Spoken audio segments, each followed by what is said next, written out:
कहानी की शुरुआत उस पार्किंग लॉट से करते हैं जहां धूल से सनी एक महंगी सुपर कार खड़ी है। जर्मन इंजीनियरिंग का ये बेहतरीन नमूना रेगिस्तान की रेत तले दबा है और इसकी चाबी अभी भी इग्निशन में ही लगी हुई है, जैसे कोई इसे हमेशा के लिए छोड़ गया हो। फिर बगल के आलीशान 5 स्टार होटल के अंदर चलिए, जहां लाइटें एकदम सही हैं, संगमरमर चमक रहा है और 100 मीटर लंबा कॉरिडोर पूरी तरह सुनसान पड़ा है। इसके बाद इस खूबसूरत तस्वीर से दूर उन लेबर कैंपों की तरफ चलिए, जहां इस शहर को बनाने वाले मजदूर बंक बेड पर लेटे फोन ताक रहे हैं, उस काम के इंतजार में जो अब कभी नहीं मिलने वाला। किसी साम्राज्य का पतन ऐसे ही होता है, बिना किसी मलबे या धुएं के, बिल्कुल साफ और ठंडा, जहां दिन दहाड़े सारा पैसा हवा हो रहा है और गगनचुंबी इमारतें ऐसे चमक रही हैं जैसे कुछ हुआ ही ना हो। क्योंकि आप किसी गिरते हुए साम्राज्य को उसकी इमारतों से नहीं, बल्कि पैसे की हलचल से पहचान सकते हैं। और पैसा कभी कैमरे के सामने शोर नहीं मचाता, वो सबसे पहले चुपचाप खिसक जाता है, इससे पहले कि लोग समझ पाएं कि खेल खत्म हो चुका है। जरा इन आंकड़ों को देखिए। 2025 में दुबई इंटरनेशनल एयरपोर्ट ने 95 मिलियन से ज्यादा यात्रियों को संभाला था, लेकिन 2026 की शुरुआत में ये आंकड़ा 20% से ज्यादा गिर गया और मार्च में पिछले साल के मुकाबले करीब 2/3 तक टूट गया। रिकॉर्ड तोड़ने वाली ये मशीन अचानक थमने लगी। एक ऐसा शहर जो सिर्फ बाहर से आने वाले लोगों के भरोसे खड़ा था, आज उस मंदी का सामना कर रहा है जिसके लिए वो कभी तैयार ही नहीं था। असली सवाल ये नहीं कि दुबई खाली है या नहीं, बल्कि ये है कि क्या वादों पर बसा कोई शहर तब भी बच सकता है जब दुनिया का उस पर से भरोसा उठ जाए। क्योंकि जब तक आपको सड़कें खाली दिखने लगती हैं, तब तक तबाही की शुरुआत कहीं और बहुत पहले ही हो चुकी होती है। हमेशा की तरह हमारी खोजी टीम ने इस वीडियो की सभी जानकारियों को कई पुख्ता स्रोतों से इकट्ठा किया है। अगर आपको इसमें कोई भी कमी नजर आए तो कृपया नीचे कमेंट करके हमें जरूर बताएं, ताकि हम उसे तुरंत ठीक कर सकें। अब जरा होटलों और आलीशान समुद्र तटों को भूल जाइए और ध्यान उस हवाई अड्डे पर लगाइए जो इस पूरे खेल की धुरी है। दुबई में हवाई अड्डा कभी सिर्फ विमानों के उतरने की जगह नहीं था, ये उस सुनहरे भ्रम का मुख्य इंजन रूम था, जहां पासपोर्ट पर स्टैंप लगते ही विदेशी पैसा शहर में दाखिल होता था, जहां सैलानी होटलों के मेहमान बनते थे, उनके सूटकेस टैक्सियों का किराया बनते थे और पहली बार आने वाले लोग चुपचाप रियल एस्टेट के पक्के ग्राहक बन जाते थे। हवाई अड्डे पर उतरने वाला हर मुसाफिर एक ही कहानी दोहराता था कि दुबई लगातार बढ़ रहा है और यहां आपका पैसा पूरी तरह सुरक्षित है। 2025 में इस दावे को चुनौती देना नामुमकिन लगता था, जब इस एयरपोर्ट ने 95 मिलियन यात्रियों को अपनी मंजिलों तक पहुंचाया। ये सिर्फ एक हवाई अड्डे का आंकड़ा नहीं था, बल्कि साम्राज्यवादी पैमाने पर चलने वाली एक महामशीन की रफ्तार थी। पूरा शहर इसी रफ्तार पर पलता था। होटल, मॉल, बीच क्लब, रियल एस्टेट एजेंट और खुद आसमान को छूती इमारतें भी। क्योंकि बिना भीड़ के ये शहर सिर्फ एक खाली ढांचा बनकर रह जाता है। लेकिन फिर ये जादुई आंकड़ा अचानक नीचे गिर गया।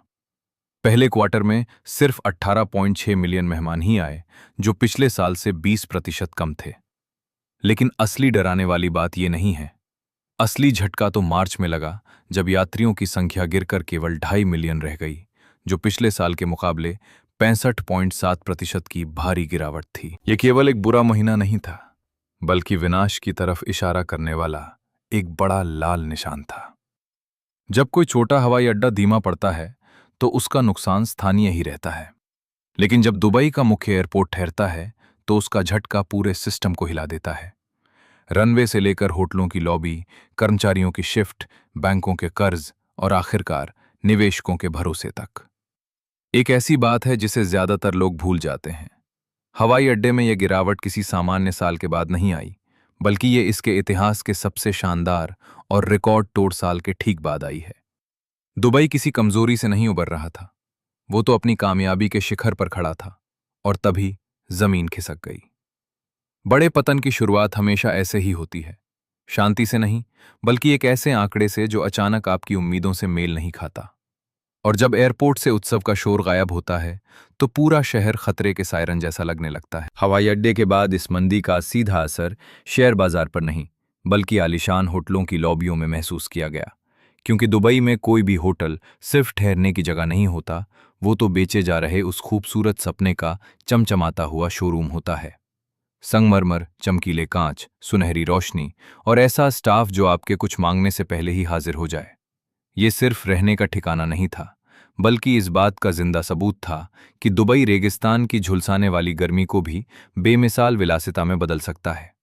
लेकिन इस विलासिता की एक सबसे बड़ी कमजोरी होती है। इसे हमेशा बेहद आसान और स्वाभाविक दिखना होता है, भले ही इसके पीछे का गणित पूरी तरह से दम तोड़ रहा हो। एक साधारण बजट होटल तो अपनी लाइटें बंद करके काम चला सकता है, लेकिन एक 5 स्टार महल खुद को आधा खाली या मुर्दा नहीं दिखा सकता।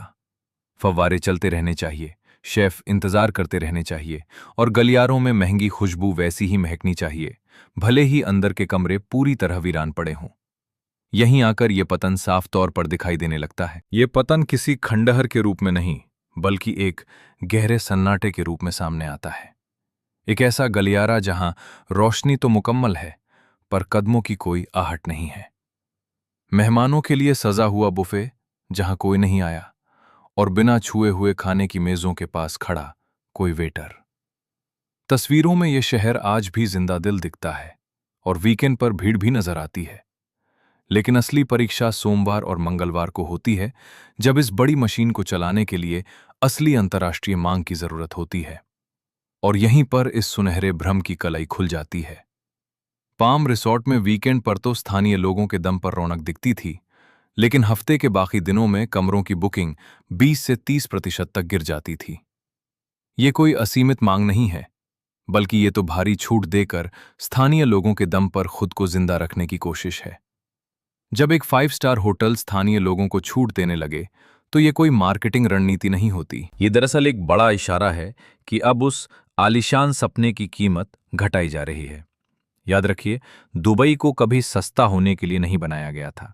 इसे तो इसलिए खड़ा किया गया था ताकि यहां आने वाले अमीर खुद को बेहद खास और खुशनसीब महसूस कर सकें। एक सस्ते होटल का कमरा खाली रहना कोई बड़ी बात नहीं है, लेकिन एक बेहद आलीशान स्वीट का वीरान पड़े रहना कुछ बहुत ही भयावह बयां करता है। वो महल आज भी खड़ा तो है, लेकिन जिन लोगों को अपनी जेब से इसे चलाना था, उन्होंने अब यहां आना बंद कर दिया है।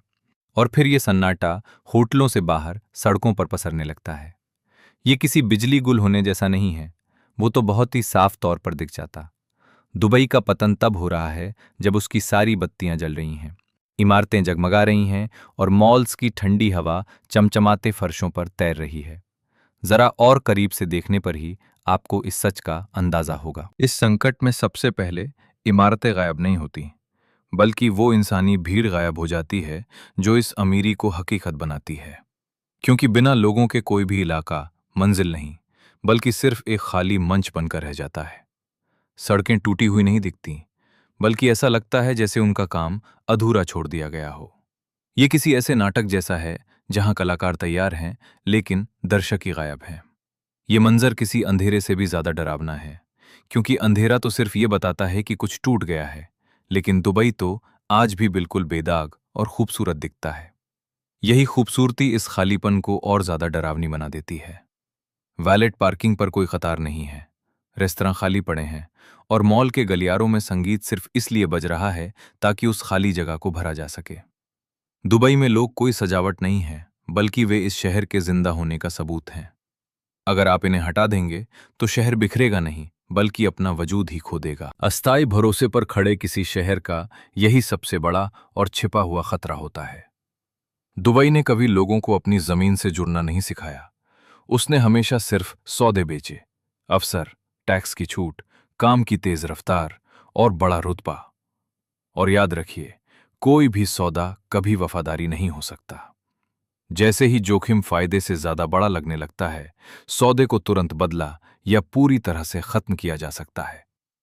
इसलिए जब दुनिया भर से आए अमीर और कामयाब लोग हिचकिचाने लगते हैं, तो वे शहर की ऊंची इमारतों से बहस नहीं करते, बल्कि चुपचाप अपना बोरिया बिस्तर समेट लेते हैं। वे अपने वीजा का रिन्यूअल टाल देते हैं, नई प्रॉपर्टी खरीदना बंद कर देते हैं और अपने बच्चों को स्कूल से निकाल लेते हैं। उनका हर एक फैसला भले ही व्यक्तिगत और अदृश्य लगे, लेकिन जब ये सब आपस में मिलते हैं तो पूरे शहर की नींव हिल जाती है। और इस नुकसान की मार कभी सिर्फ अमीरों तक सीमित नहीं रहती, बल्कि ये बहुत तेजी से नीचे गिरती है और उन गरीब मजदूरों को अपनी चपेट में ले लेती है जो चमचमाती दुनिया से दूर बदहाल कमरों में अपनी बारी का इंतजार कर रहे हैं। दुबई कभी खंडहरों से नहीं डरता, क्योंकि खंडहर तो बहुत ईमानदार होते हैं और वे सच बयां कर देते हैं। वो तो एक ऐसे शहर से डरता है जो बाहर से तो चमकदार दिखे लेकिन अंदर से खोखला हो चुका हो, जिसकी तस्वीरें तो खींची जा रही हों लेकिन जिस पर लोगों का विश्वास खत्म हो चुका हो। जब सड़कें सूनी होने लगीं तो इस संकट का दबाव सीधे उस क्षेत्र पर पड़ा जिससे दुबई को सबसे ज्यादा डर लगता था, रियल एस्टेट। क्योंकि दुबई ने कभी सिर्फ मकान नहीं बेचे, उसने तो हमेशा ऊपर जाने की एक दिशा बेची थी। सालों तक इस बाजार में सबसे ताकतवर वाक्य सिर्फ ये माना जाता था कि कीमतें हमेशा ऊपर ही जाती हैं। ऐसा इसलिए नहीं था कि खरीदार बाजार की बारीकियों को समझते थे, बल्कि इसलिए था क्योंकि ये कहानी इतनी मुनाफा देने वाली थी कि कोई इस पर सवाल ही नहीं उठाना चाहता था। लॉन्च से पहले खरीदो और काम पूरा होने से पहले ही उसे बेचकर निकल जाओ। इमारत बनने से पहले ही उसकी बालकनी से दिखने वाले नज़ारे को बेच दो। यह रियल एस्टेट कभी सिर छिपाने की छत नहीं था, बल्कि वो तो इस व्यवस्था पर भरोसे का एक वोट था। यहां कोई खरीदार सिर्फ एक फ्लैट नहीं खरीद रहा था, बल्कि वो इस विश्वास को खरीद रहा था कि भविष्य में और लोग यहां आएंगे। कंक्रीट या स्टील नहीं, बल्कि यही विश्वास इस शहर की असली नींव था। और आज इसी की परीक्षा हो रही है। रेटिंग एजेंसी फिच ने चेतावनी दी है कि प्रॉपर्टी की कीमतें 2025 के अंत से 2026 तक 15% तक गिर सकती हैं। किसी आम शहर में 15% कोई तबाही नहीं है, लेकिन दुबई आम नहीं है। इसे ऐसे बेचा गया था जहां गुरुत्वाकर्षण का नियम भी लागू नहीं होता। इसीलिए जब बाजार में गिरावट की बात आती है तो लोगों को सिर्फ एक आंकड़ा नहीं, बल्कि गहरा शक दिखाई देता है। और बिना बनी हुई इमारतों के बाजार में ये शक किसी जहर की तरह काम करता है, क्योंकि ऑफ प्लान मार्केट आज के भरोसे नहीं बल्कि कल के सुनहरे वादों पर टिका होता है। इस मंदी का समय इससे बुरा नहीं हो सकता था। 2022 से 2025 की शुरुआत तक कीमतें लगभग 60% तक बढ़ गई थीं। आप जितनी ऊंचाई पर चढ़ते हैं, एक छोटी सी हिचकिचाहट भी उतनी ही भारी पड़ती है।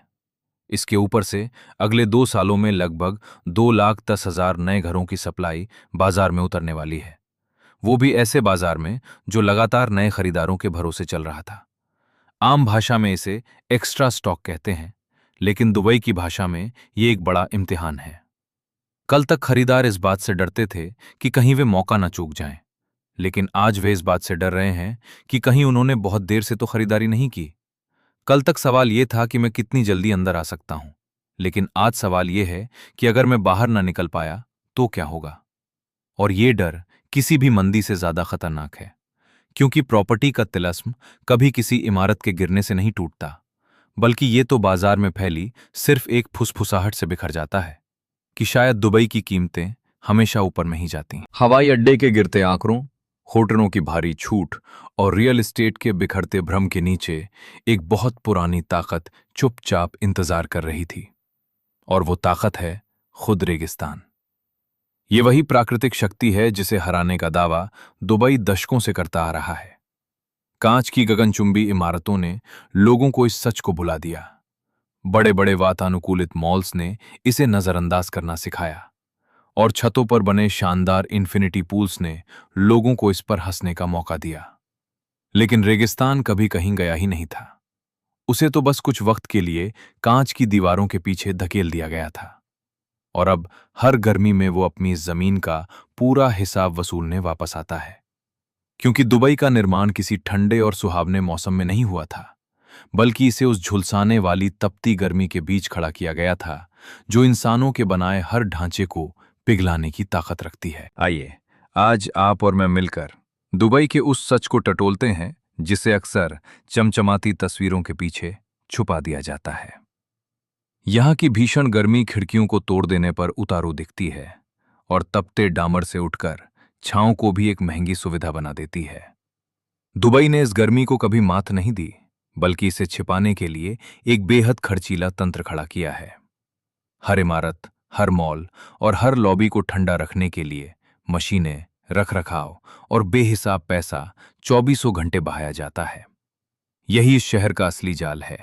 जब पर्यटकों का आना कम हो जाता है तब भी इस चकाचौंध को बनाए रखने का खर्च कम नहीं होता। एयर कंडीशनर लगातार चलते रहते हैं और संगमरमर को ठंडा रखना ही पड़ता है। यहाँ इमारतें हर पल रेगिस्तान की उस ताकत से लड़ती हैं जो काम के सख्त नियमों में साफ तौर पर दर्ज है। हर साल गर्मी के दिनों में, जून के मध्य से सितंबर के मध्य तक, दोपहर के समय धूप में खुले आसमान के नीचे काम करने पर पूरी तरह पाबंदी होती है। ये शहर का खुद से किया गया एक क्रूर और मौन समझौता है। ये इस बात का सबूत है कि कुछ घंटे ऐसे होते हैं जब इस सुनहरे सपने को बाहर नहीं बनाया जा सकता, जब मरुस्थल अपनी ताकत दिखा ही देता है।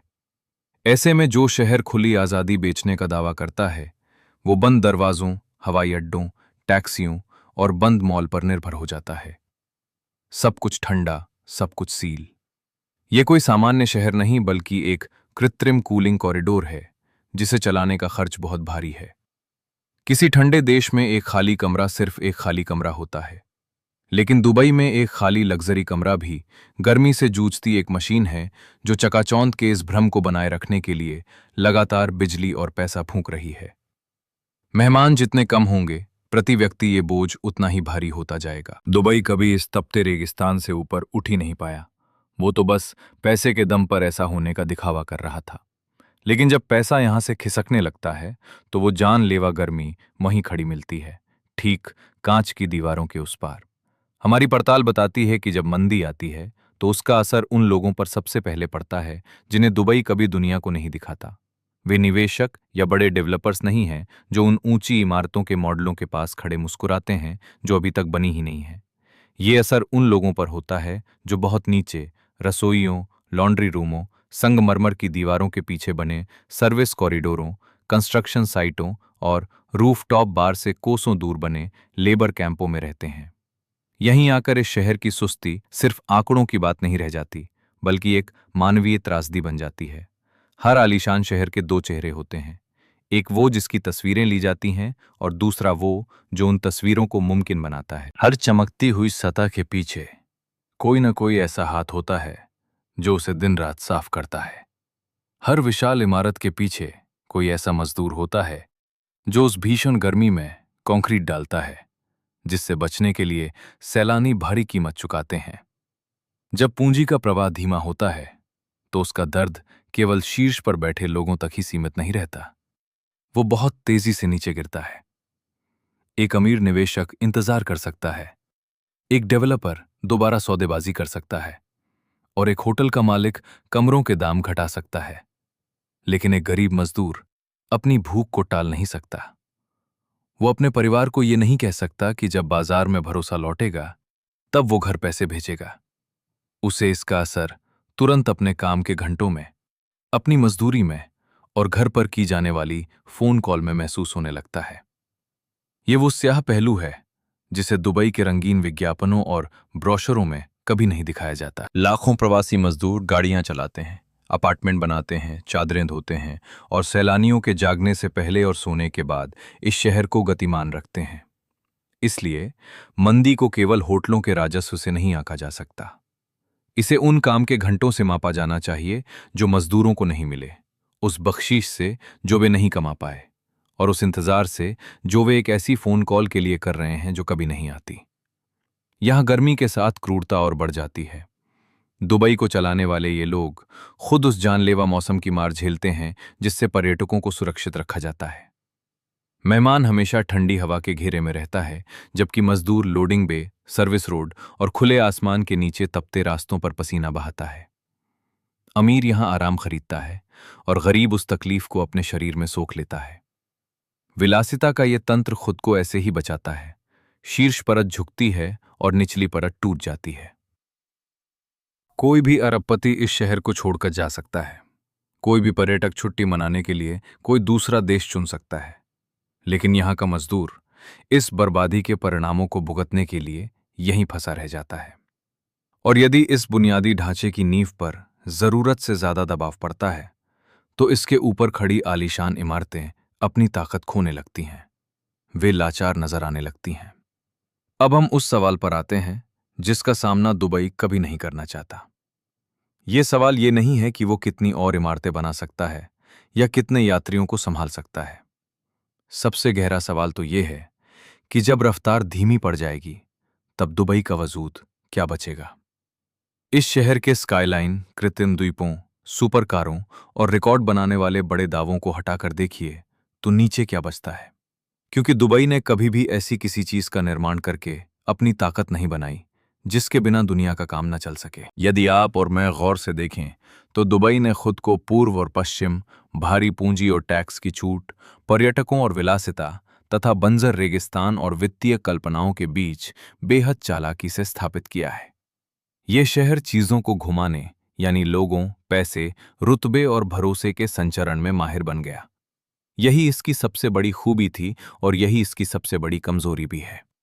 क्योंकि चीजों का घूमना कोई मजबूत नींव नहीं होता। रफ्तार पर टिका शहर तब तक अजय लगता है जब तक वो तेजी से भाग रहा हो।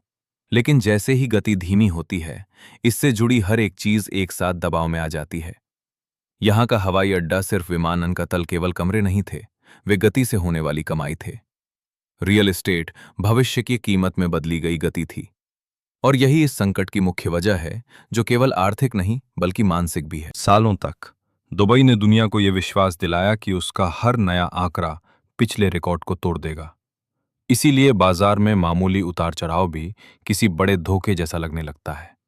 संभल कर चलने वाला खरीदार यहां खतरे की घंटी बन जाता है और एक स्थिर तिमाही भी भारी गिरावट जैसी दिखती है। दुबई ने हमेशा असाधारण सफलता बेची, इसलिए उसकी मामूली कमजोरी भी बड़ी तबाही जैसी लगती है। छवि जितनी बेदाग होगी, दरार उतनी ही भयानक दिखेगी। दुबई का सबसे बड़ा उत्पाद कभी पर्यटन या रियल एस्टेट नहीं था, वो तो लोगों का अटूट भरोसा था। ये विश्वास कि ये जगह दुनिया में सबसे सुरक्षित और समृद्ध है। लेकिन भरोसा ऐसी चीज है जिसे रातों रात आयात नहीं किया जा सकता। इमारतें पैसे से खड़ी होती हैं, मगर भरोसा विश्वास से पैदा होता है। एक बार दरार आ जाए तो सिर्फ बत्तियां जला देने से वो वापस नहीं आता। रफ्तार के दम पर बने इस शहर के लिए खतरा खाली हो जाना नहीं है, बल्कि धीमा हो जाना है। और यहां धीमे पड़ने का सीधा सा अर्थ मौत जैसा महसूस होना है। तो फिर अब आगे क्या होगा? दुबई इस बढ़ते दबाव का सामना केवल उसी एक भाषा में करना जानता है जिसमें उसे महारत हासिल है, यानी और ज्यादा निर्माण करना और नए बड़े दावे करना। एक और हवाई अड्डा, एक और गगनचुंबी इमारत और पिछले सारे रिकॉर्डों को मिटा देने वाला एक नया रिकॉर्ड। जब भी संदेह पैदा हो, उसे विशाल इमारतों के नीचे दबा दो। जब रेगिस्तान अपनी गर्मी से पीछे धकेले, तो कांच की खिड़कियों को और जोर से ठंडा कर दो। लेकिन क्या होगा अगर इस बार यह भी कम पड़ जाए? क्या पता असली समस्या ये नहीं है कि दुबई ने बहुत कम निर्माण किया, बल्कि ये है कि उसने एक ऐसी मशीन खड़ी कर दी है जो केवल और अधिक संसाधनों की लगातार मांग करके ही जीवित रह सकती है। और अधिक यात्री, और अधिक खरीदार, और अधिक कूलिंग, और ऐसे लोगों की अंतहीन संख्या जो ये मानने को तैयार हों कि आने वाला कल आज के कर्ज को चुका देगा। इसे विकास नहीं बल्कि एक खतरनाक निर्भरता कहते हैं। और जैसे ही हवा का रुख बदलता है, ये निर्भरता जानलेवा हो जाती है। इसीलिए इस शहर के सुंदर स्काईलाइन या ढलते सूरज की रोशनी में मरीना के ऊपर से लिए गए ड्रोन शॉट्स को मत देखिए। सिर्फ पैसे के पीछे पीछे चलिए। पैसे का पीछा कीजिए, क्योंकि पैसा उस सच को पहले ही भांप लेता है जिसे होटल की सूनी लॉबी, प्रॉपर्टी एजेंट की धीमी आवाज या किसी मजदूर की छिनी हुई शिफ्ट भी उजागर नहीं कर पाती। और जब दुबई में पैसा झिझकने लगता है, तो पूरी व्यवस्था सहम जाती है। ये कोई पुरानी शैली की नाकामी नहीं है जिसमें चारों तरफ बर्बादी के खंडहर या आसमान में धुआं दिखे। ये बहुत ही शांत और ठंडी मंदी है, जहां शहर अभी भी चमक रहा है, लेकिन उसका अंदरूनी भरोसा धीरे धीरे खत्म हो रहा है। शायद दुबई इस संकट से उबर जाए, हवाई अड्डे पर भीड़ लौट आए, होटल भर जाएं और खरीदार वापस आ जाएं। लेकिन अब ये असली सवाल नहीं रह गया है। बड़ा सवाल तो ये है कि क्या वो पुराना अंधविश्वास बिना किसी बदलाव के लौट पाएगा कि दुबई हमेशा केवल ऊपर की ओर बढ़ता है? क्योंकि अगर ऐसा नहीं होता, तो दुबई एक बिल्कुल अलग युग में कदम रख रहा है। ये युग विस्तार का नहीं बल्कि जवाब देने का होगा। इतनी भारी कीमत क्यों? ये ऊंची इमारत किस लिए? ये बड़ा जोखिम क्यों उठाया गया? जबकि दुबई को प्रभावित करने के लिए बनाया गया था, जवाब देने के लिए नहीं। उसका काम संदेह को अपने विशाल आकार से कुचलना था, न कि एक एक करके सवालों के जवाब देना। लेकिन अब शक ने यहां दस्तक दे दी है, और ये संशय जगमगाती बत्तियों को देखकर दूर नहीं होने वाला। ये इंतजार करता है, तुलना करता है और सबूत मांगता है। और सबूत का वर्जन हमेशा छवि से कहीं ज्यादा होता है। इसलिए जब आप दुबई को देखें तो ये न पूछें कि क्या ये शहर खत्म हो गया है। इसकी जगह कोई और गंभीर सवाल पूछिए, क्या दुबई वाकई अभी भी आगे बढ़ रहा है, या फिर वो केवल खुद को सफल दिखाने के लिए पहले से कहीं अधिक पैसा पानी की तरह बहा रहा है। क्योंकि अगर इस शहर का हवाई अड्डा इसकी धड़कन थी, होटल इसके फेफड़े थे और रियल एस्टेट इसका सुनहरा सपना था, तो लोगों का भरोसा उस खून की तरह था जो इस पूरी विशाल मशीन की रगों में दौड़ रहा था। और जब ये विश्वास ही कम होने लगता है तो पतन का शोर होना जरूरी नहीं होता। केवल इस बात का एहसास ही पूरे तंत्र को हिला देने के लायक काफी है। इसलिए अगले पर्यटकों के आंकड़े, होटलों की भारी छूट, सप्ताह के दिनों में सूनी पड़ी लॉबी, अपनी बारी का इंतजार करते थके हुए मजदूर और उस निवेशक को ध्यान से देखिए जो कहता है कि शायद अभी निवेश करने का सही समय नहीं है। असली कहानी इन्हीं अनदेखे कोनों में छिपी है। ये कहानी स्काईलाइन या जगमगाती बत्तियों में नहीं, बल्कि दुनिया के उस फैसले के बीच आने वाले ठहराव में है कि क्या उसे अभी भी दुबई पर भरोसा है।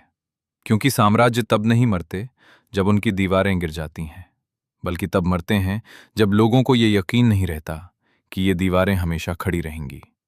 दुबई में इमारतें आज भी ऊंची खड़ी हैं, लेकिन अब सवाल यही बचा है कि क्या उनके नीचे की नींव का विश्वास इतना मजबूत है कि उन्हें थामे रख सके। अगर आपको चमकती सतह के पीछे छिपे इस कड़वे सच को उजागर करने की हमारी ये कोशिश पसंद आई है, तो इसे लाइक करें, इसे उनके साथ साझा करें जो अब भी इस सुनहरे सपने पर यकीन करते हैं, और हमारी अगली पड़ताल के लिए चैनल को सब्सक्राइब जरूर करें। नोटिफिकेशन बेल दबाना न भूलें ताकि आप अगला सच जानने से न चूक जाएं।